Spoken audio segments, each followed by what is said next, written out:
Olá, seja bem-vindo de novo ao Saber Direito. Meu nome é Tiago Felipe Vargas Simões, sou advogado, mestre e doutorando em Direito Civil pela PUC de São Paulo.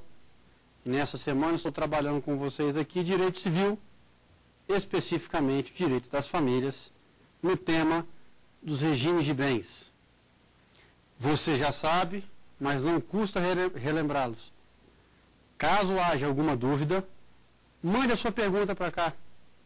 Indique o seu nome, indique esta aula e encaminhe a sua indagação para saberdireito@stf.jus.br.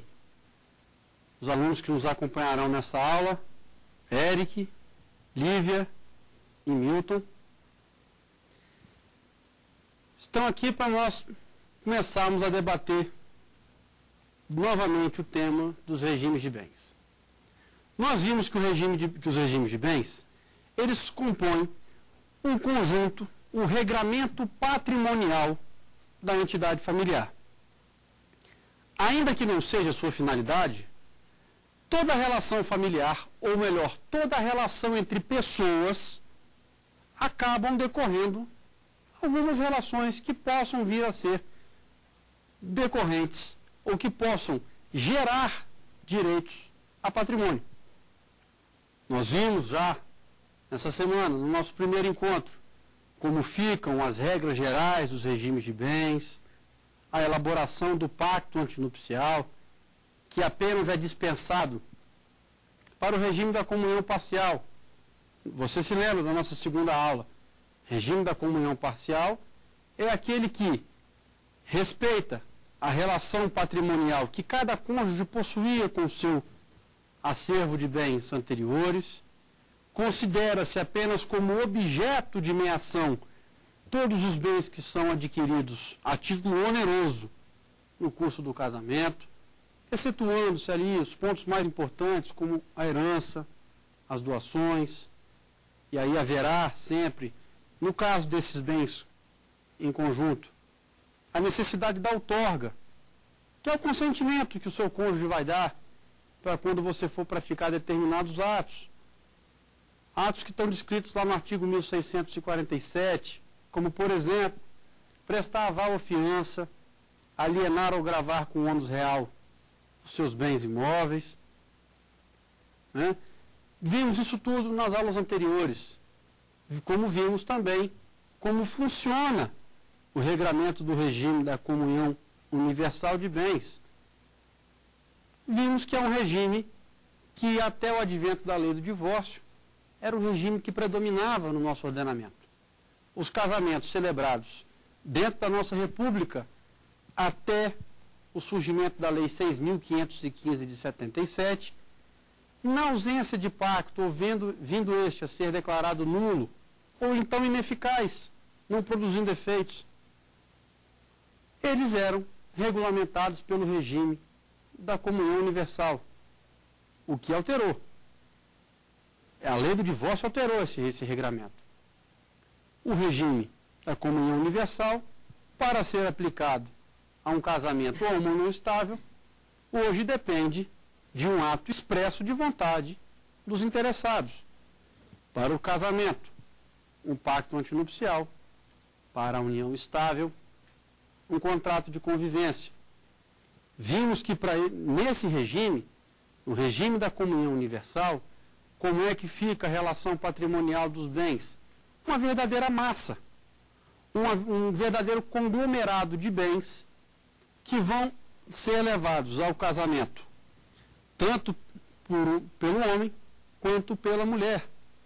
Ou, já fazendo uma adequação ao que entende o STJ, pelas pessoas que estão constituindo uma família matrimonializada, ou, como a unanimidade entendeu o Supremo Tribunal Federal no dia 4 de maio de 2011, as pessoas que integram a entidade familiar informal, já que hoje nós temos dentro do nosso ordenamento os nossos tribunais superiores garantindo tanto o casamento quanto a união estável para os hétero e os homoafetivos.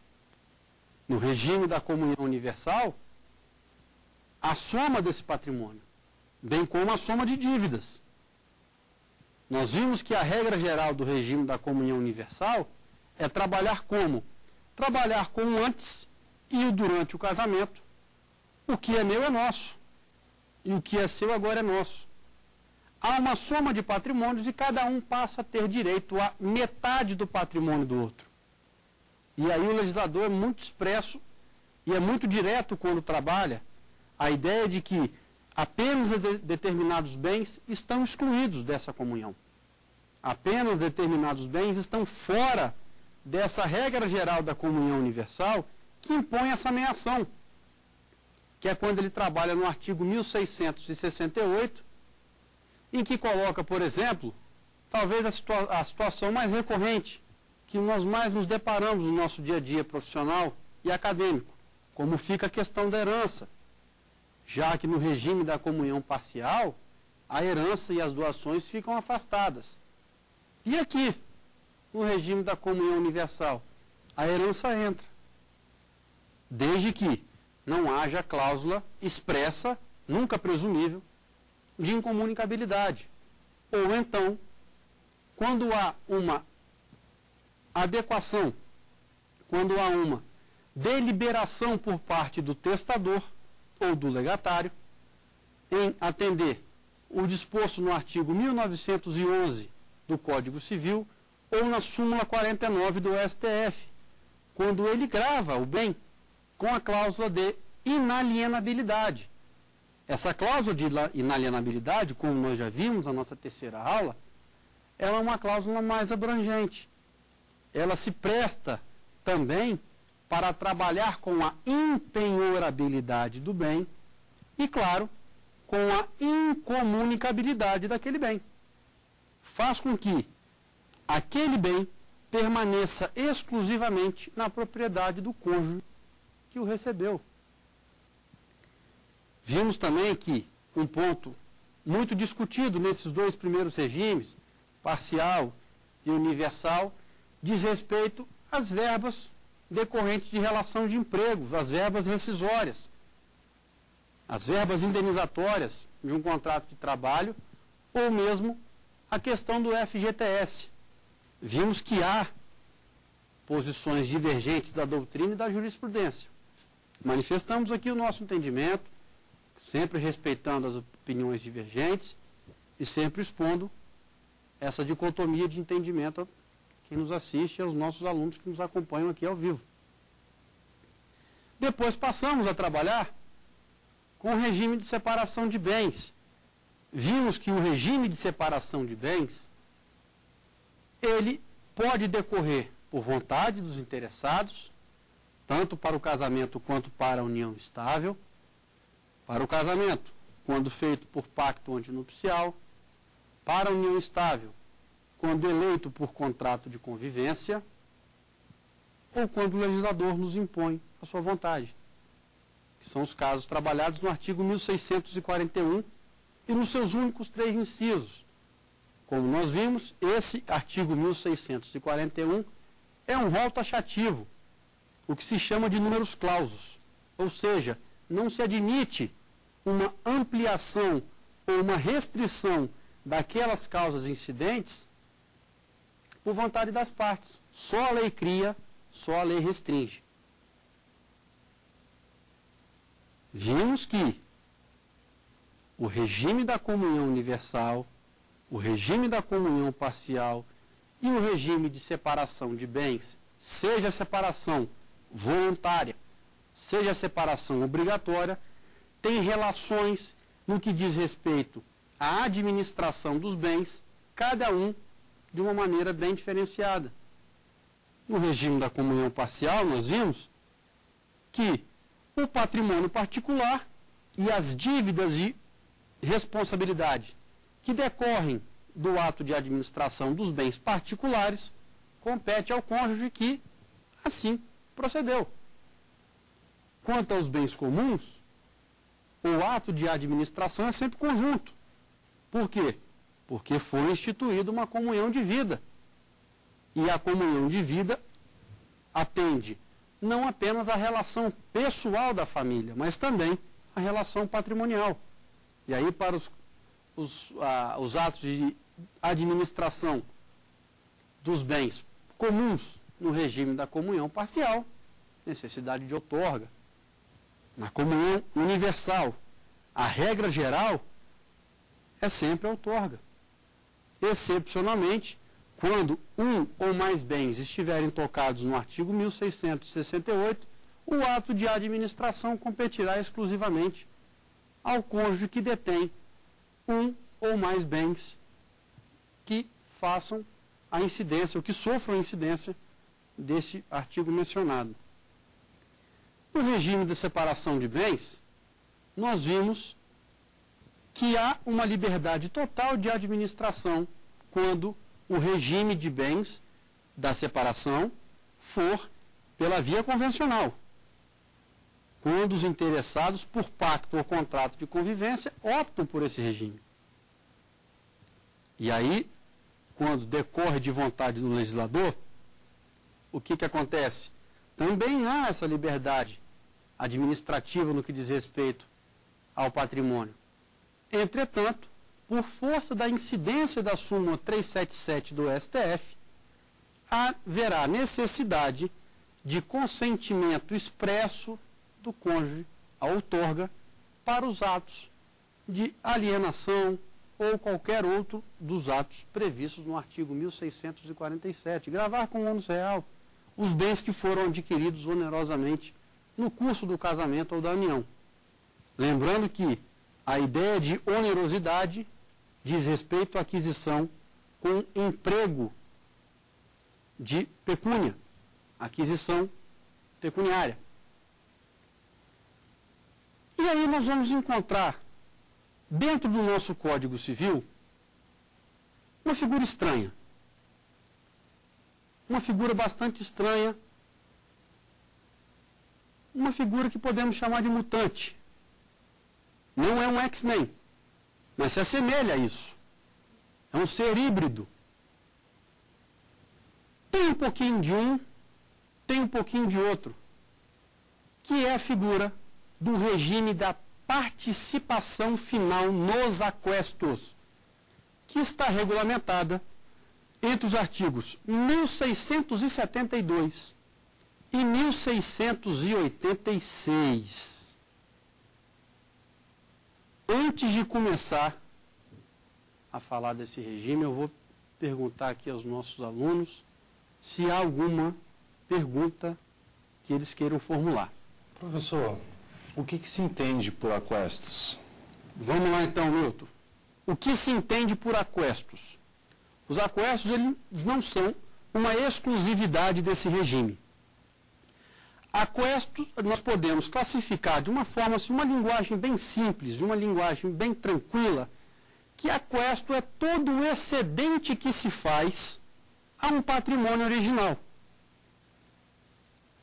Vamos pegar um exemplo lá do regime de separação de bens? Vamos pegar um exemplo no regime de comunhão parcial de bens? Vamos pegar um exemplo também no regime da comunhão universal de bens? Um exemplo mais comum. Talvez o primeiro exemplo que nós tenhamos trabalhado aqui. Tem um patrimônio antes de casar, tem um apartamento.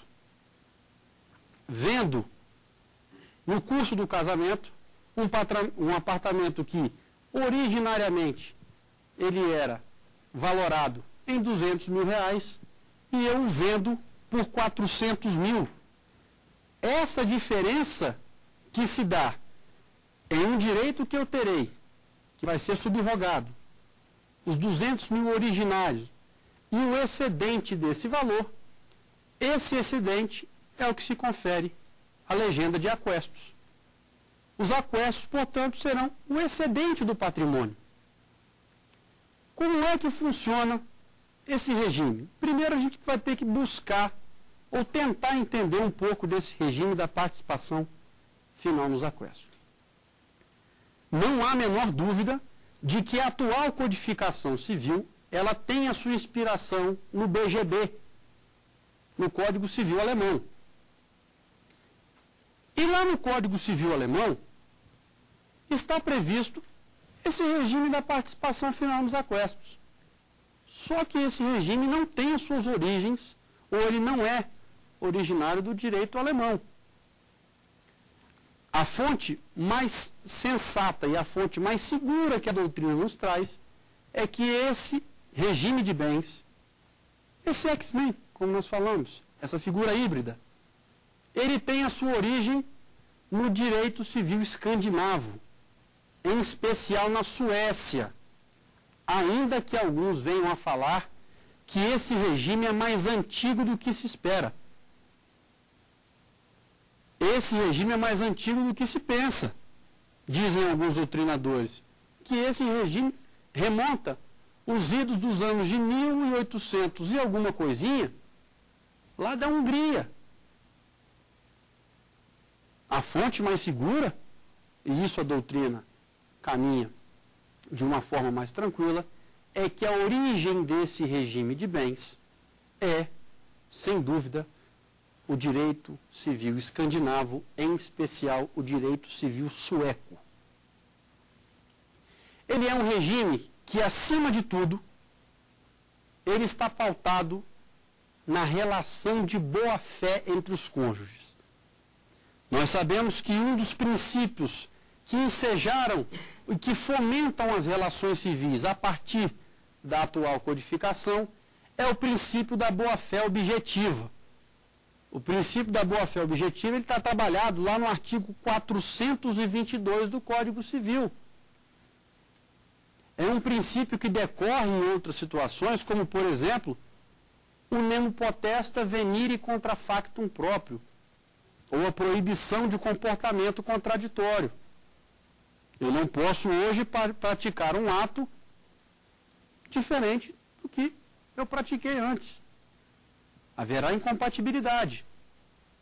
E esse regime da participação final nos aquestos, ele tem esse viés da boa-fé muito forte. Como é que funciona esse regime?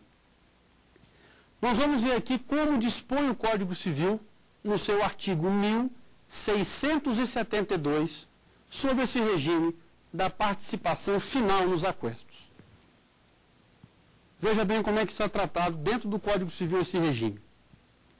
No regime de participação final nos aquestos, cada cônjuge possui patrimônio próprio, consoante disposto nos artigos seguintes, e lhe cabe, à época da dissolução do casamento ou da sociedade conjugal, direito à metade dos bens adquiridos pelo casal a título oneroso na constância do casamento. A disposição é bem confusa. Vamos tentar entender primeiro esse artigo. Como é que funciona o regime da participação final nos aquestos? Durante o casamento eu tenho patrimônio próprio. Me caso. Toco a minha vida matrimonial, tanto no aspecto pessoal quanto no aspecto patrimonial, de forma livre. Na hora em que o casamento vier a ser levado à sua dissolução, seja pela separação de fato, seja por um divórcio, e aí nós temos que fazer essa justa adequação aí dessa parte do artigo 1672, que coloca a questão da sociedade conjugal.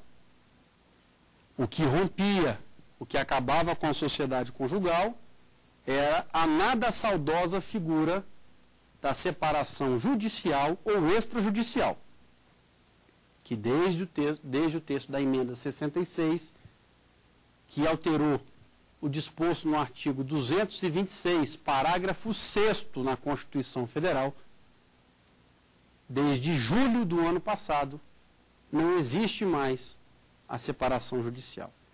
Então aqui nós vamos ter o seguinte: durante a minha vida, eu tenho patrimônio próprio, e na hora em que o casamento vem à falência, na hora que acaba o casamento, eu vou partilhar a metade dos valores que foram adquiridos onerosamente no curso daquele casamento. Lembra que eu falei para vocês que esse regime é um X-Men. Ele é um ser mutante, é um ser híbrido. E essa relação de ora ser uma coisa e ora ser outra, que o caracteriza como híbrido, que o caracteriza como misto, agora é que nós vamos entender isso. Ele é híbrido ou é misto por quê? Porque no curso do casamento, no curso da relação da vida conjugal, eu tenho liberdade administrativa sobre os meus bens. Eu vou livremente administrar o meu patrimônio, podendo fazer atos de disposição, sem a anuência do meu cônjuge, desde que os bens que eu venha a dispor sejam móveis. Sejam móveis. Se for imóvel, vai ter que ter anuência, outorga. Aí tranquilo. Estou levando o meu casamento. Neste primeiro momento, qual o regime de bens que tem essa característica de liberdade gestacional, de liberdade administrativa do patrimônio? O regime de separação. Então, nós podemos achar aí o primeiro ponto do regime de participação final nos aquestos, que durante o casamento há a incidência de regras que são atinentes ao regime de separação convencional de bens. Vou administrando meu patrimônio, tenho patrimônio próprio, me garante o artigo 1672. Aí vem o fim da sociedade conjugal, na segunda parte desse artigo. Vem uma separação de fato ou vem um divórcio? Como é que vai ser feito? Aí vai entrar a figura dos aquestos. Eu vou fazer uma apuração, eu vou fazer um balanço contábil que é extremamente penoso e extremamente demorado.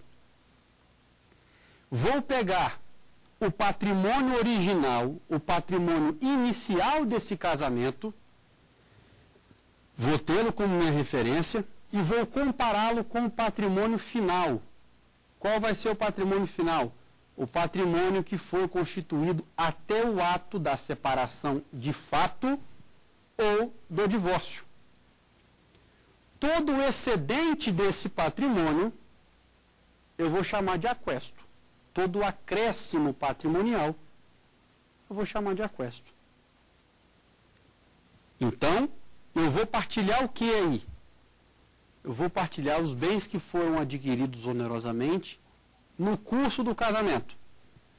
Qual regime de bens que tem a característica de ensejar e de impor a partilha dos bens adquiridos onerosamente no curso do casamento? O hoje regime legal. O regime da comunhão parcial de bens. Está lá no inciso 1 do artigo 1660, que entra na comunhão os bens adquiridos a título oneroso durante o casamento, ainda que registrado no nome de apenas um dos cônjuges. Então, esse regime ele é híbrido, ele é misto, porque há incidência de regramento patrimonial diverso em momentos distintos. No curso do casamento, regime de separação convencional de bens. Dissolução do casamento, em cima do patrimônio adquirido onerosamente, regime da comunhão parcial de bens. Ok? Só que aqui nós temos que ver o seguinte. Dentro desse regime, eu não posso admitir nem pacto e nem contrato de convivência, já que para eleger este regime de bens a um casamento ou a uma união estável, eu preciso de pacto antinupcial ou contrato de convivência. Não poderá haver cessão de direitos ou renúncia à meação. Entendam o seguinte, vou me casar daqui a 2 anos. Chamo a minha noiva para fazer um pacto antinupcial. E nós optamos, porque achamos bonitinho esse nome, participação final nos aquestos. É diferente. Queremos tentar aumentar aí, de alguma forma, o índice quase que inexistente de casamentos que são celebrados com esse regime. E aí fazemos por pacto o seguinte: olha, nós vamos optar pelo regime da participação final nos aquestos, mas você vai abrir mão do seu direito à meação. Na hora que acabar o casamento, você não vai ter direito à metade dos bens que forem apurados no balanço após o fim do casamento, não. É possível isso? De forma nenhuma. Nós vimos que o pacto antinupcial, ele é um ato jurídico solene. E como um ato jurídico solene, ele prescinde de regramentos próprios. Como é um negócio jurídico, nós temos que nos remeter à parte geral do nosso código. E na parte geral do código nós vamos encontrar que, para que sejam válidos os negócios jurídicos e, passado o campo da validade, venha o campo da eficácia, o campo da produção dos efeitos, ele deverá ter uma forma, tem a forma escrita e elaborada por uma escritura pública. As partes são capazes, 2 pessoas maiores interessadas no casamento. O objeto do pacto, escolheu um regime de bens, até aí preencheu o requisito do artigo 104 do Código Civil e seus respectivos incisos. Só que uma dessas disposições viola aquilo que prevê, aquilo que estabelece a legislação brasileira. Não pode haver nenhum tipo de negócio jurídico que venha a contrariar de expressa disposição da lei ou diminuir ou restringir direitos.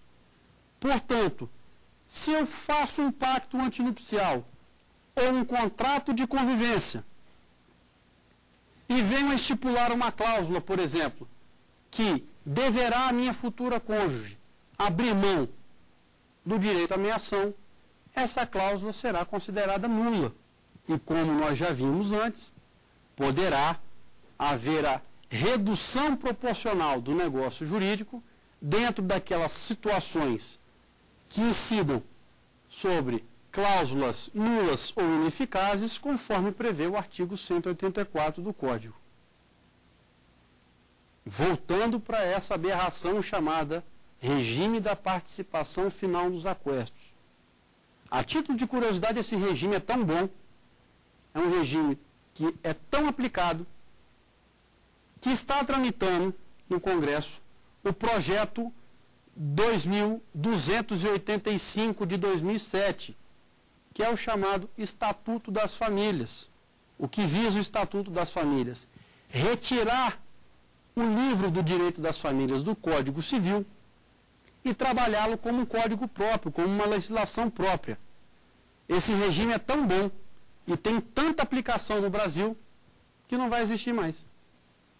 É um regime que hoje já se encontra como letra morta da lei, devido aos raríssimos casos de pessoas que optam por esse regime. É um regime que a própria legislação dificulta o seu entendimento. Então vamos ver aqui o seguinte, vamos dar um exemplo de como se calculam os aquestos, de como se participam os cônjuges, de como se participarão os cônjuges nos aquestos finais de um casamento. Suponha-se que, vamos pegar aqui 2 nomes que ninguém nunca ouviu falar. Caio. Caio, para se casar, ou antes do casamento, tem um patrimônio inicial de R$500 mil. Durante o casamento, onerosamente ele adquire bens, direitos, e o seu patrimônio passa para R$1 milhão. Houve um acréscimo aí em R$500 mil. E outro nome que ninguém nunca ouviu falar na vida, mas que nós vamos dar agora uma versão feminina, é Tícia. Já que Nélvia ficaria muito feio. Tícia, antes de casar, tem um patrimônio de R$100.000, patrimônio inicial. Com o fim do casamento, ela encontra-se com patrimônio de R$600.000. Assim como Caio, Tícia também acresceu o seu patrimônio em R$500.000.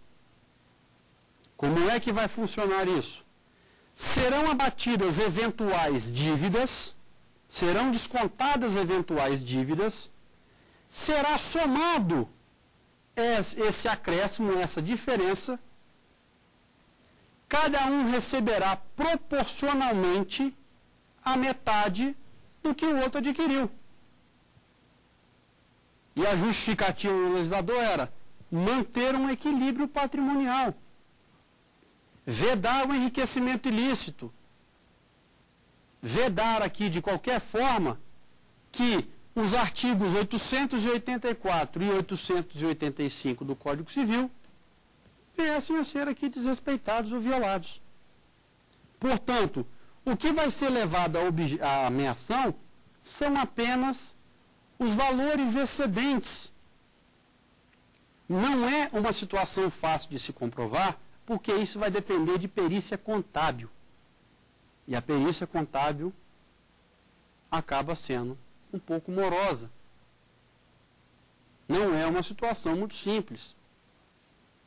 Poderá haver outro casamento? Claro que pode. Nós vimos que pode. As pessoas que estão divorciadas, mas não têm partilhado os bens do casamento anterior, vão poder se casar, desde que o novo casamento seja elaborado pelo regime da separação obrigatória de bens. Então, esse regime dos aquestos funciona da seguinte forma: eu vou abater, ou vou considerar o meu patrimônio inicial, verifico o patrimônio final, faço o chamado balanço contábil, verifico qual foi o acréscimo patrimonial onerosamente adquirido, considero a aquisição onerosa do meu consorte e aí faço a dedução de eventuais dívidas e cada um recebe proporcionalmente 50% dos valores, recebe a menção, né, dos valores adquiridos pelo outro cônjuge. Lembre-se que os únicos bens que poderão ser alienados no curso do casamento regulamentado pelo regime da participação final nos aquestos serão os bens móveis. Mas aí você me pergunta, Tiago, poderá haver, por pacto ou contrato de convivência, disposição em sentido contrário, admitindo-se que também os bens imóveis venham a ser objeto de atos de alienação sem o consentimento do cônjuge? Eu entendo que plenamente possível. Por quê? Porque não se está indo de encontro a nenhuma violação de direitos. São pessoas, são partes capazes que adequam as suas pretensões aos requisitos estabelecidos pelo artigo 104 do nosso Código Civil. Bom, como é que vai ser feita essa apuração? Que eu tanto estou falando para vocês aqui, que vai ocorrer na dissolução do casamento ou da união. Essa apuração, ela está estabelecida no artigo 1674 do Código Civil. E esse artigo ele diz o seguinte: sobrevindo a dissolução da sociedade conjugal, apurar-se-á o montante dos aquestos, excluindo-se da soma dos patrimônios próprios. Inciso 1. Os bens anteriores ao casamento e aos que em seu lugar se subrogaram. Como é que funciona isso? Lembram de quando nós vimos lá no regime da comunhão parcial, que os bens particulares que cada um dos cônjuges possuíam, que eles levam para o casamento, cuja origem da aquisição é anterior às núpcias, vocês se lembram que permanecerão em sua propriedade? E os valores a eles subrogados? A ideia aqui é a mesma. O valor original eu preservo. O que é que vai ser levado à partilha?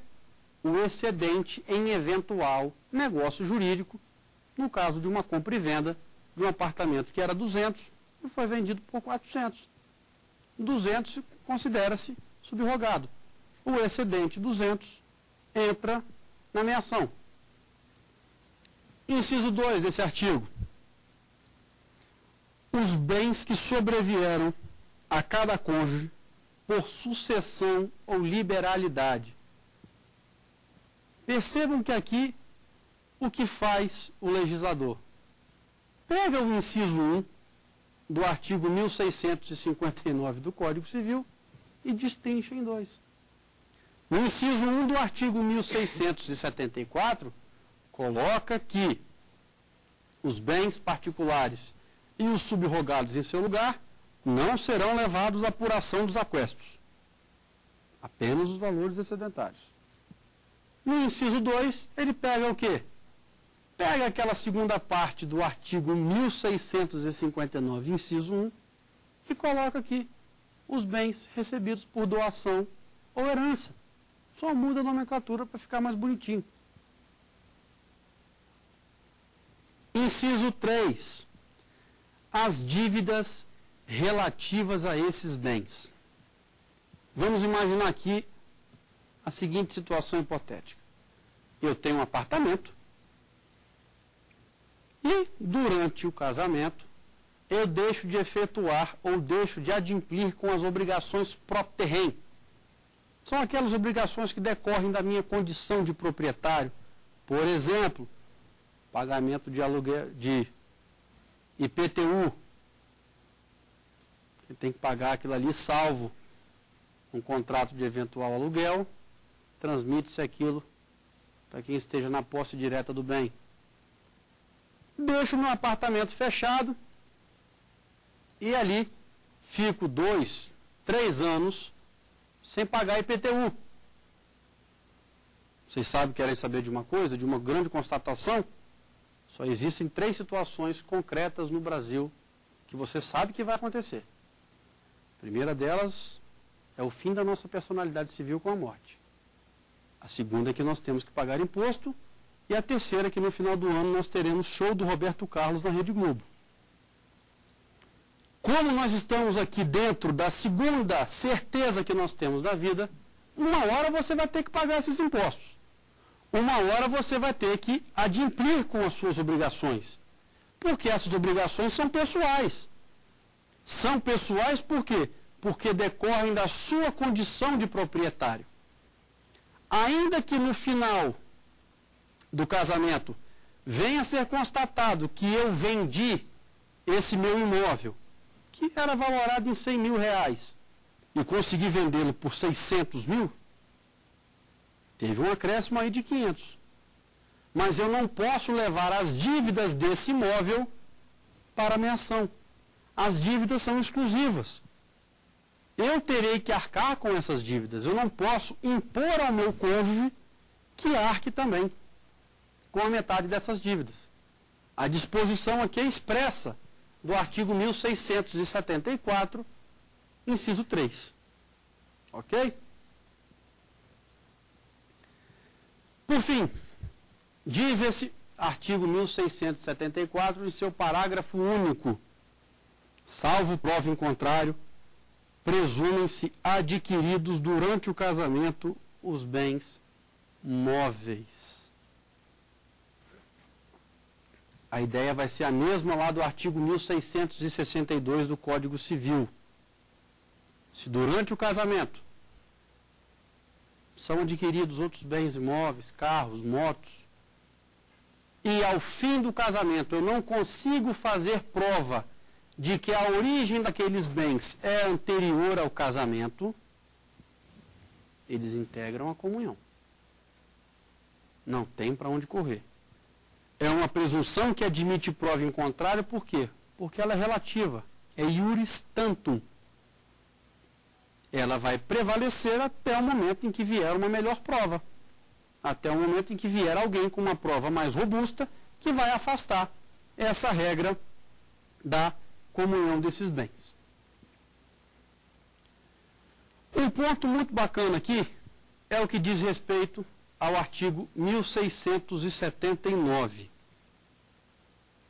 Imagine aqui o seguinte, diz o legislador: no caso de bens adquiridos pelo trabalho conjunto, terá cada um dos cônjuges uma cota igual no condomínio ou no crédito por aquele modo estabelecido. É bem confusa essa redação, não é verdade?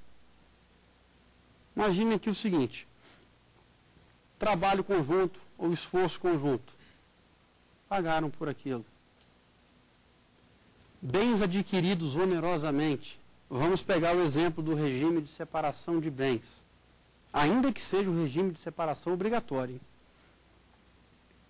Duas pessoas se casam, o legislador impõe o regime de separação de bens e eles adquirem patrimônio no curso daquele casamento. Como é que vai ficar, ou como é que ficam os atos de disposição desses bens adquiridos onerosamente no curso do casamento? A esses bens, como nós já vimos, serão aplicadas as regras da divisão parcial daqueles bens. E aí, para atos de disposição, será necessária a outorga. Porque, ainda que a regra geral seja a completa divisão e a completa administração individual do patrimônio, esses bens foram adquiridos no curso da União. É o que prevê a súmula 377 do Supremo Tribunal Federal, como nós já vimos anteriormente. Vou abrir para perguntas e quero saber se há alguma indagação a ser feita. Professor, eu fiquei com uma dúvida. Esses bens citados pelo senhor, bens adquiridos por esforço comum, como eu faço para fazer a partilha, a divisão deles? Boa pergunta, Eric. Como é que vai ser feita essa partilha? Se nós analisarmos o artigo 1679 do Código Civil, nós vamos encontrar que o legislador trabalha com a expressão, com a palavra condomínio. E aí, se nós formos voltar para o livro do direito das coisas, nós vamos encontrar que condomínio é toda situação em que duas ou mais pessoas possuem igualdade de direitos sobre determinado bem. No caso desse regime, como é que vai ser feito? Essa partilha vai se dar em parcelas iguais. Como o condomínio não trabalha, ou lá no livro do direito das coisas, nós não encontramos de uma forma tão expressa e tão clara como aqui no direito das famílias, e como é também no livro do direito das sucessões, a expressão meiação, nós encontramos lá cotas condominiais. O que vai ser levado aqui, ou como vai ser partilhado, como esses bens serão considerados, é justamente atribuindo-se igualdade nas cotas desse condomínio. Um condomínio aqui que decorre da lei. É um condomínio que, para dispor deste bem, será obrigatória a outorga.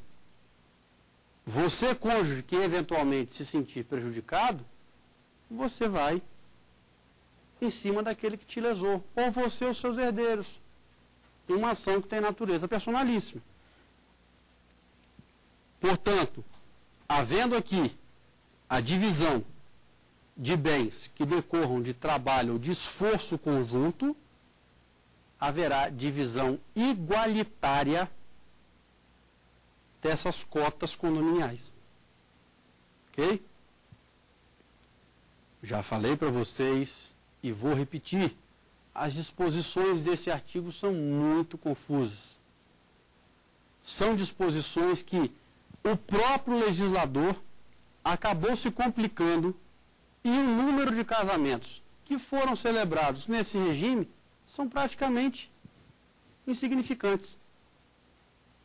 é um regime que tem maior incidência ou maior aplicação em países com outra cultura. Nós temos a garantia, ou nós queremos a garantia aqui no Brasil, de que nós não vamos ser passados para trás. E nós queremos as coisas com o nosso aval, com a nossa anuência. E esse regime, durante o casamento, como ele, num ato posterior da dissolução, ele acaba fazendo com que o outro tenha participação em eventual acréscimo patrimonial que você teve nos aquestos, isso gera uma insegurança muito grande. É um regime que, como já foi mencionado aqui, não vai mais fazer parte do acervo de regime de bens constantes do direito civil brasileiro quando o direito das famílias deixar de ser trabalhado dentro do Código Civil e for trabalhado em uma legislação própria, que será o Estatuto das Famílias. Aí, a ideia que nós vimos lá na primeira aula, de que um dos princípios que nós temos dentro desse regramento patrimonial da família é o princípio da variedade dos regimes, nós aqui agora vimos quais são esses vários regimes que o legislador nos coloca à disposição.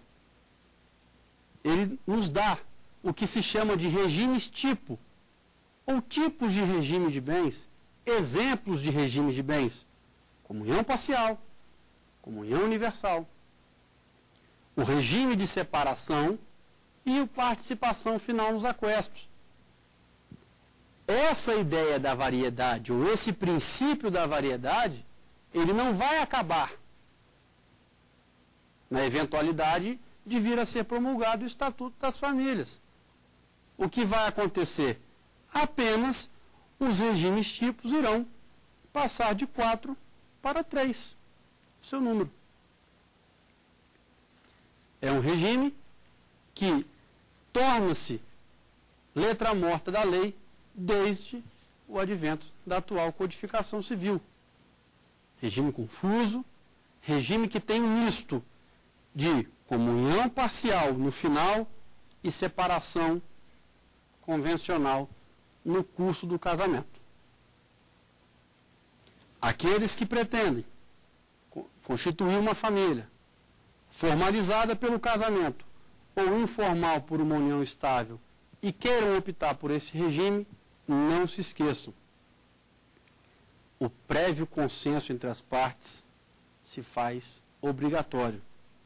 Não há a menor possibilidade de ter aplicado esse regime de bens, senão por pacto antinupcial ou por contrato de convivência. Lembre-se que o pacto antinupcial é uma das formas que você tem para exercitar a sua liberdade. Eu tenho a liberdade de escolher esse regime X-Men, esse regime híbrido? Tenho. Desde que eu faça pela forma escrita. E desde que, no ato da minha disposição, eu não venho a contrariar qualquer tipo de disposição legal, sob pena de ser declarado nulo ou ineficaz o pacto. Ok? E aí nós temos mais uma ponderação a fazer aqui. Suponhamos que você também resolve fazer um pacto e você gostou desse regime. Só que para determinados bens você também quer colocar não apenas o regramento do regime da participação final nos aquestos. Tem um outro bem que você está esperando com todo carinho para chegar às suas mãos. E você quer afastar de todas as formas a comunicação de eventuais aquestos naquele bem. É possível fazer isso? Claro. Desde que haja compatibilidade, você poderá pegar um dos regimes tipos e aplicar especificamente sobre um bem. Essa é uma das formas de exercício da liberdade que nós temos nessa parte patrimonial das famílias. A parte patrimonial das famílias, como nós já vimos nas aulas anteriores, é apenas um desdobramento ou uma das consequências que a composição de uma entidade familiar trata. A família hoje ela é pautada em elemento que antigamente não era dado a devida importância, o elemento afeto. E hoje, com essa mudança e com essa inserção de novos valores a partir do texto constitucional de 88, a relação patrimonial das famílias hoje, portanto, se encontra classificada dessa forma que nós trabalhamos essa semana, não sendo errado falar que poderão os cônjuges ou companheiros alterar ou dispor da forma que melhor lhes convier sobre os seus bens. Bom, nessa aula nós vimos, portanto, como ficam essas disposições relacionadas ao regime da participação final nos aquestos. Vimos o que significa aquestos, como eles são apurados, como se calculam os aquestos e como será o destino desse regime de bens. Eu já falei para vocês, e vou repetir novamente, de que caso tenha ficado alguma dúvida durante essa aula, mande um e-mail para o saberdireito@stf.jus.br indicando esta aula e indicando o seu nome, que nós teremos a maior satisfação em responder a sua pergunta. Caso você queira assistir essa aula novamente, é só acessar www.youtube.com/saberdireitoaula e lá você encontrará essa aula. Aproveito o ensejo para convidá-lo a conhecer também o Saber Direito Responde e o Saber Direito Debate nos sites, nos links www.youtube.com/saberdireitodebate e no www.youtube.com/saberdireito responde. Muito obrigado e até uma próxima vez.